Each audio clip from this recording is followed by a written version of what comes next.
Name, association, if you have one, and comments, briefly. Thank you. Good afternoon, members of the committee. My name is Jesse Rojas, and I'm the spokesperson for Pick Justice and California Farm Workers and Families.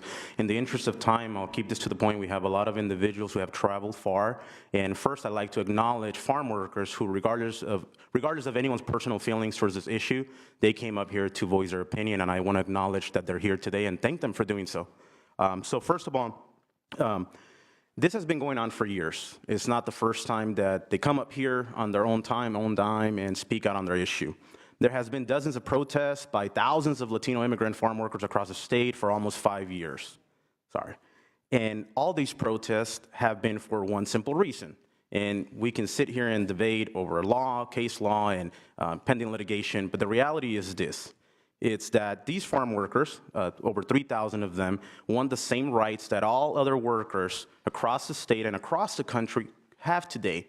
Those same rights that Cesar Chavez fought for. He fought for farm worker rights and for the simple freedom to choose. Simple, America, to choose. Let them choose. Count their votes. What harm can come from that? In fact, if you read the over 130-page decision from the 5th District Court of Appeals, it's all about counting the votes. They're not even saying certify the results. If you still want to take this to the state Supreme Court again and spend more valuable taxpayer dollars, go ahead. If you still want to destroy them after you count them, go ahead. We'll vote again as many times as it takes, anywhere you want, however you want. But what kind of remedy to the civil rights violation can come if those votes are never counted? If God's nature, a pipe breaks at that office, a fire erupts, you can never remedy that to the thousands of Latino immigrant farm workers who voted. They're just saying, count them, let us know what the outcome was, and if you understand basic labor relations and basic labor law, and I'm not an attorney, but I love to read, you will see that throughout ALRA and ALRB decisions, and especially NLRB, National Labor Relations Board decisions, the typical procedure, you count the votes.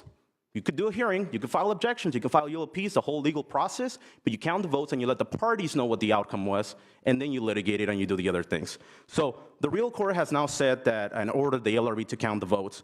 No one has to pretend the ALRB speaks for these workers. I think it's very to the point in common sense now. They never did. The court has made it clear, count the votes, and I'm telling you today that Mrs. Rivera-Hernandez, professionally, it would be wrong to want to force a contract on these farm workers without letting them choose, period.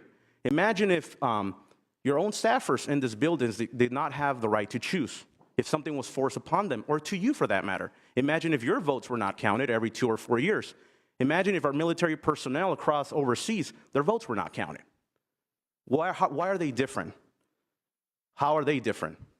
You know, some of them have told me, how come we can't vote under the NLRB? We hear other packing houses and other companies that their votes are counted. We hear that if the NLRB would have administered this election, our votes would be counted.